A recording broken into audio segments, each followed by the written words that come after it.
प्रिय मित्रों, हम सभी महाभारत में पांडु के 5 पुत्रों और धृतराष्ट्र के 100 पुत्रों के बीच की शत्रुता के बारे में जानते हैं। उनके बीच की इस शत्रुता ने चौसर के खेल में महत्वपूर्ण भूमिका निभाई थी और इसके परिणाम स्वरूप ही पांडव कौरवों से अपना राज्य एवं पत्नी द्रौपदी दोनों को हार गए थे। 13 वर्षों के वनवास के बाद जब पांडव वापस आए तो दुर्योधन ने उन्हें उनकी आधी जमीन वापस करने से इनकार कर दिया, जिसकी वजह से उनके बीच में कुरुक्षेत्र का युद्ध हुआ। इस युद्ध में भगवान कृष्ण ने अर्जुन को नैतिकता का पाठ पढ़ाया, जिसे भगवद गीता भी कहते हैं।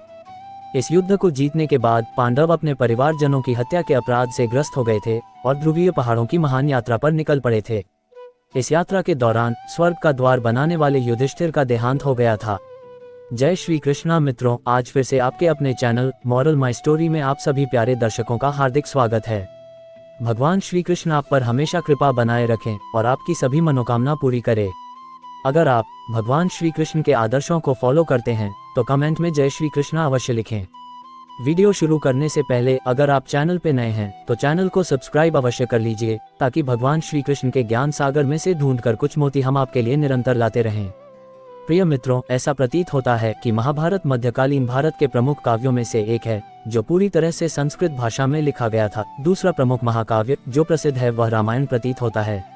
ऐसा प्रतीत होता है कि महाभारत ज्ञान और जानकारी का एक प्राथमिक स्रोत है, जिसका हिंदू धर्म नामक भारतीय आस्था पर बड़ा प्रभाव डालता है। 400 ईसा पूर्व और 200 सीई की अवधि के दौरान इस आस्था का विकास हुआ।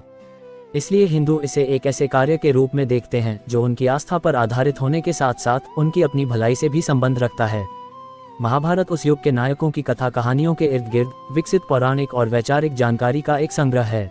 प्रिय मित्रों, महाभारत एक महाकाव्य है जिसके अनगिनत महत्वपूर्ण तथ्य हैं, जिसमें कुछ सुने हुए हैं और कुछ अनसुने हैं, जिनके बारे में आज हम आपको बताते हैं। प्रिय मित्रों, वीडियो बहुत ही इंफॉर्मेटिव होने वाला है, कृपया धार्मिक वीडियो को पूरा देखें। आइए शुरू करते हैं। ये कहानी दो परिवारों के बीच राज्य और उसके शासन के संबंध में व्यक्तिगत अधिकारों के लिए संघर्ष के मार्ग का अनुसरण करती है, जो एक दूसरे से चचेरे भाई बहन के रूप में संबंधित थे। कौरव, जो कभी परिवार का हिस्सा थे और कुरु के वंशज थे, उन्होंने दूसरे हिस्से का विरोध किया। दूसरा परिवार जो पांडवों के नाम से जाना जाता था। प्रिय मित्रों, महाभारत की रचना महर्षि वेदव्यास ने की थी। ये 5वें वेद शास्त्र के तौर पर जाना जाता है और हिंदू संस्कृति की बहुमूल्य संपत्ति है। इसी महाकाव्य से भगवद गीता का उद्गम हुआ है। भगवद गीता में कुल 1 लाख श्लोक हैं और इसलिए इसे शतसाहस्त्री संहिता भी कहा जाता है। प्रिय मित्रों, महाभारत का संयोजन महर्षि वेदव्यास ने किया था और इसकी रचना भगवान गणेश जी ने इस शर्त पर की थी कि महर्षि वेदव्यास बिना एक बार भी बिना रुके लिखे जाने वाले श्लोकों का लगातार उच्चारण करते रहेंगे। फिर वेदव्यास ने भी एक शर्त रखी कि वे श्लोकों का अर्थ समझने के साथ ही उसका उच्चारण करेंगे, लेकिन गणेश उन्हें अपने दिमाग में व्याख्या किए बिना नहीं लिखेंगे। इसलिए इस तरीके से पूरे महाकाव्य में कभी कभी वेदव्यास कठिन श्लोकों का उच्चारण करते, जिसे समझने में गणेश को वक्त लग जाता और उसी समय वेदव्यास थोड़ा विश्राम कर लेते थे। प्रिय मित्रों, महाभारत का संयोजन महर्षि वेदव्यास ने किया था और इसकी रचना भगवान गणेश जी ने इस शर्त पर की थी कि महर्षि वेदव्यास बिना एक बार भी बिना रुके लिखे जाने वाले श्लोकों का लगातार उच्चारण करते रहेंगे। फिर वेदव्यास ने भी एक शर्त रखी कि वे श्लोकों का अर्थ समझने के साथ ही उसका उच्चारण करेंगे, लेकिन गणेश उन्हें अपने दिमाग में व्याख्या किए बिना नहीं लिखेंगे। इसलिए इस तरीके से पूरे महाकाव्य में कभी कभी वेदव्यास कठिन श्लोकों का उच्चारण करते, जिसे समझने में गणेश को वक्त लग जाता और उसी समय वेदव्यास थोड़ा विश्राम कर लेते थे। प्रिय मित्रों, वैशंपायन, वेदव्यास के शिष्य, ने राजा जन्मेजय के दरबार में पहली बार महाभारत का पाठ किया था। जन्मेजय अभिमन्यु के पौत्र और परीक्षित के पुत्र थे। अपने पिता की मृत्यु का बदला लेने के लिए उन्होंने कई सर्पयज्ञ किए थे, जिसे सांपों की आहुति कहते हैं। प्रिय मित्रों, महर्षि वेदव्यास पहले पुजारी थे जिन्होंने महान महाभारत का पाठ किया था। ऐसा कहा जाता है कि भगवान गणेश जी ने पूरी बात इस आधार पर लिखी थी कि महर्षि वेदव्यास को उन श्लोकों को लगातार दोहराना होगा जिन्हें एक पल भी रुके बिना लिपिबद्ध करने की आवश्यकता है। प्रिय मित्रों, ऐसा कहा गया था कि गणेश को श्लोकों के सभी अर्थों को समझाते हुए महाभारत लिखने की जरूरत थी, जिसमें समय लगता था। इसलिए पुजारी वेदव्यास के पास श्लोकों का पाठ करते समय रुकने का समय था, जबकि गणेश ने पूरी बात लिखी थी। मित्रों, ऐसा कहा जाता है कि महाभारत ओडिसी और इलियड से 7 गुना लंबा है। इसमें संपूर्ण महाभारत काव्य में 2 लाख से अधिक श्लोक लिखे गए हैं। प्रिय मित्रों, कहानी में दोनों परिवारों की लड़ाई का जिक्र कुरुक्षेत्र नामक स्थान पर किया गया है, जो उत्तरी दिल्ली, हरियाणा में स्थित है। प्रिय मित्रों, जैसा कि हम सब जानते हैं कि महाभारत का युद्ध हरियाणा के इसी कुरुक्षेत्र के मैदान में हुआ था। मित्रों, ऐसा कहा जाता है कि कुरुक्षेत्र के इस मैदान की मिट्टी आज भी लाल है। प्रिय मित्रों, श्री कृष्ण हिंदू धर्म में भगवान हैं। वे विष्णु के 8वें अवतार माने गए हैं। महाभारत में भगवान विष्णु के 8वें अवतार कृष्ण नामक मानव रूप में जन्म लेकर पांडवों को जीत दिलाई थी। प्रिय मित्रों, कुंती ने अपने बचपन में ऋषि दुर्वासा की सेवा की थी। वे कुंती की सेवा से प्रसन्न हुए और उसे एक चमत्कारी मंत्र बताया। इस मंत्र के माध्यम से कुंती किसी भी भगवान से बच्चा मांग सकती थी। इसलिए विवाह के पहले कुंती ने सूर्य देव से शिशु की मांग की और कर्ण का जन्म हुआ। प्रिय मित्रों, हम आपको कुंती और राजा शांतनु के विवाह का वृतांत बताते हैं। दुर्वासा ऋषि की सेवा करने के बाद जब कुंती ने किसी देवता से संतान की कामना की तो उन्हें संतान प्राप्ति की इच्छा हुई। शांतनु भीष्म पितामह के पिता थे। इनका विवाह गंगा से हुआ था। अपने अगले जन्म में शांतनु राजा महाभिष थे। वे ब्रह्मा की सेवा करने गए, जहां उन्होंने गंगा को देखा और उनकी तरफ आकर्षित हो गए। इसी बीच ब्रह्मा ने उन्हें श्राप दे दिया और नरक में जाने को कहा, जिसकी वजह से अपने अगले जन्म में वे राजा प्रतीप के पुत्र शांतनु के रूप में पृथ्वी पर आए और गंगा से विवाह किया। लेकिन गंगा ने शांतनु से वचन लिया कि वे कभी भी उनसे कोई भी प्रश्न नहीं पूछेंगे।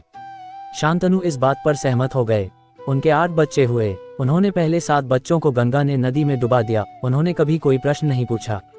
लेकिन जब गंगा अपने 8वें बच्चे को डुबो रही थी तो वे क्रोध से भर उठे और गंगा से इसकी वजह पूछी। तब गंगा ने उनसे उनके पिछले जन्म और भगवान ब्रह्मा के श्राप के बारे में बताया। इसके बाद गंगा उनके 8वें बच्चे के साथ चली गई। उसी 8वें बच्चे का नाम भीष्म पितामह था। प्रिय मित्रों, महर्षि वेदव्यास पहले पुजारी थे जिन्होंने महान महाभारत का पाठ किया था। ऐसा कहा जाता है कि भगवान गणेश जी ने पूरी बात इस आधार पर लिखी थी कि महर्षि वेदव्यास को उन श्लोकों को लगातार दोहराना होगा जिन्हें एक पल भी रुके बिना लिपिबद्ध करने की आवश्यकता है। प्रिय मित्रों, ऐसा कहा गया था कि गणेश को श्लोकों के सभी अर्थों को समझाते हुए महाभारत लिखने की जरूरत थी, जिसमें समय लगता था। इसलिए पुजारी वेदव्यास के पास श्लोकों का पाठ करते समय रुकने का समय था, जबकि गणेश ने पूरी बात लिखी थी। मित्रों, ऐसा कहा जाता है कि महाभारत ओडिसी और इलियड से 7 गुना लंबा है। इसमें संपूर्ण महाभारत काव्य में 2 लाख से अधिक श्लोक लिखे गए हैं। प्रिय मित्रों, कहानी में दोनों परिवारों की लड़ाई का जिक्र कुरुक्षेत्र नामक स्थान पर किया गया है, जो उत्तरी दिल्ली हरियाणा में स्थित है। प्रिय मित्रों, जैसा कि हम सब जानते हैं कि महाभारत का युद्ध हरियाणा के इसी कुरुक्षेत्र के मैदान में हुआ था। मित्रों, ऐसा कहा जाता है कि कुरुक्षेत्र के इस मैदान की मिट्टी आज भी लाल है। प्रिय मित्रों, श्री कृष्ण हिंदू धर्म में भगवान हैं। वे विष्णु के 8वें अवतार माने गए हैं। महाभारत में भगवान विष्णु के 8वें अवतार कृष्ण नामक मानव रूप में जन्म लेकर पांडवों को जीत दिलाई थी। प्रिय मित्रों, कुंती ने अपने बचपन में ऋषि दुर्वासा की सेवा की थी। वे कुंती की सेवा से प्रसन्न हुए और उसे एक चमत्कारी मंत्र बताया। इस मंत्र के माध्यम से कुंती किसी भी भगवान से बच्चा मांग सकती थी। इसलिए विवाह के पहले कुंती ने सूर्य देव से शिशु की मांग की और कर्ण का जन्म हुआ। प्रिय मित्रों, हम आपको कुंती और राजा शांतनु के विवाह का वृतांत बताते हैं। दुर्वासा ऋषि की सेवा करने के बाद जब कुंती ने किसी देवता से संतान की कामना की तो उन्हें संतान प्राप्ति की इच्छा हुई। शांतनु भीष्म पितामह के पिता थे। इनका विवाह गंगा से हुआ था। अपने अगले जन्म में शांतनु राजा महाभिष थे। वे ब्रह्मा की सेवा करने गए, जहां उन्होंने गंगा को देखा और उनकी तरफ आकर्षित हो गए। इसी बीच ब्रह्मा ने उन्हें श्राप दे दिया और नरक में जाने को कहा, जिसकी वजह से अपने अगले जन्म में वे राजा प्रतीप के पुत्र शांतनु के रूप में पृथ्वी पर आए और गंगा से विवाह किया। लेकिन गंगा ने शांतनु से वचन लिया कि वे कभी भी उनसे कोई भी प्रश्न नहीं पूछेंगे। शांतनु इस बात पर सहमत हो गए। उनके 8 बच्चे हुए। उन्होंने पहले 7 बच्चों को गंगा ने नदी में डुबा दिया। उन्होंने कभी कोई प्रश्न नहीं पूछा। लेकिन जब गंगा अपने 8वें बच्चे को डुबो रही थी तो वे क्रोध से भर उठे और गंगा से इसकी वजह पूछी। तब गंगा ने उनसे उनके पिछले जन्म और भगवान ब्रह्मा के श्राप के बारे में बताया। इसके बाद गंगा उनके 8वें बच्चे के साथ चली गई। उसी 8वें बच्चे का नाम भीष्म पितामह था।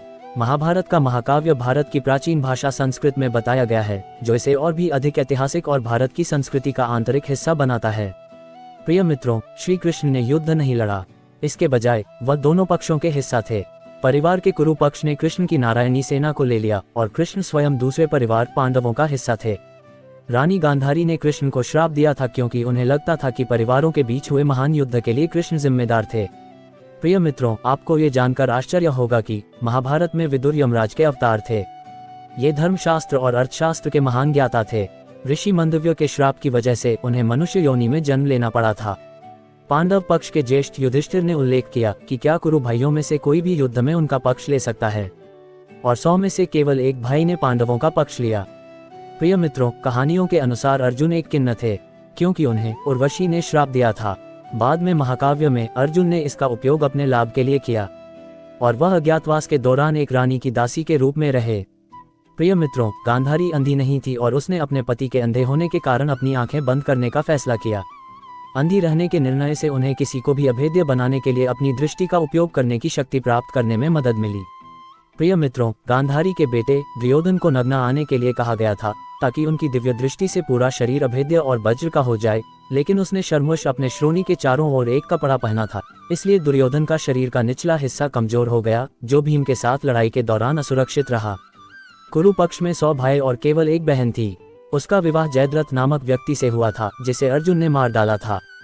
कर्ण को, जो कुंती का पुत्र था, ऋषि परशुराम ने श्राप दिया था क्योंकि उसने अपनी वास्तविक पहचान छिपाई थी। हस्तिनापुर राज्य अपनी बड़ी संख्या में हाथी सेनाओं के लिए प्रसिद्ध था, इसलिए इसे हस्तिनापुर कहा जाता था। इंद्र द्वारा प्रदान किए गए हथियार की सहायता से कर्ण ने घटोत्कच को मार डाला था। प्रिय मित्रों, सहदेव एक ज्योतिषी थे जिन्हें भविष्य का भी ज्ञान था, लेकिन उन्हें श्राप था कि यदि उन्होंने किसी दूसरे को भविष्य बताया तो उनकी मृत्यु हो जाएगी। कुंती पुत्र कर्ण कवच और कुंडल के साथ पैदा हुआ था और मित्रों, कर्ण को उसकी जन्मदात्री कुंती ने त्याग दिया था और वह पांडव लगभग 13 वर्षों तक छुपे रहे।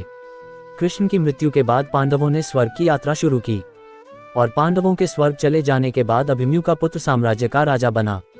अभिमन्यु अर्जुन का पुत्र था जो महान युद्ध में मारा गया था। अर्जुन के पुत्र अभिमन्यु को कौरवों ने चक्रव्यूह बनाकर बड़ी बेरहमी से मारा था।